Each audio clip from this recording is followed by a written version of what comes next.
Alors maintenant, on peut se poser la question de savoir comment les Français consomment cette énergie finale. Vous voyez, l'ensemble de ces produits, ça représente à peu près 140 mégatep, millions de tonnes équivalent pétrole, alors qu'on est parti de quelque chose comme 260 millions de tonnes équivalent pétrole d'énergie primaire. Là, on est autour de 140. Comment ça se répartit en fonction des secteurs d'activité?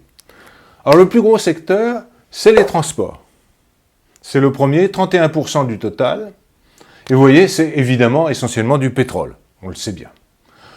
Mais le deuxième secteur, c'est le résidentiel, avec 30%.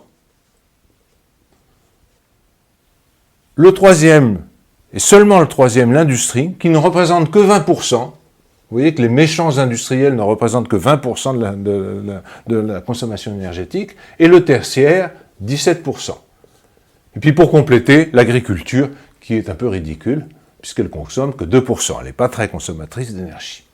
Donc vous voyez qu'on a un tableau où finalement on s'aperçoit par exemple que le résidentiel plus le tertiaire, c'est-à-dire les bâtiments, consomment 47% de l'énergie consommée en France, c'est-à-dire c'est considérable. Donc c'est nous qui consommons l'énergie les premiers, et pas tellement l'industrie, à travers le résidentiel tertiaire et une grande partie des transports, parce qu'en dehors du transport des marchandises pour l'industrie, il y a essentiellement du transport de personnes.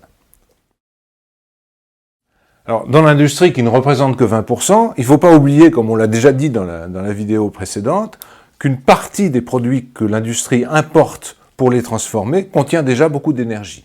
Et on sait qu'en France, comme on l'a déjà dit, cette importation, ce bilan importation-exportation d'énergie à travers les produits est de l'ordre de 35% du bilan français, ce qui est tout à fait considérable.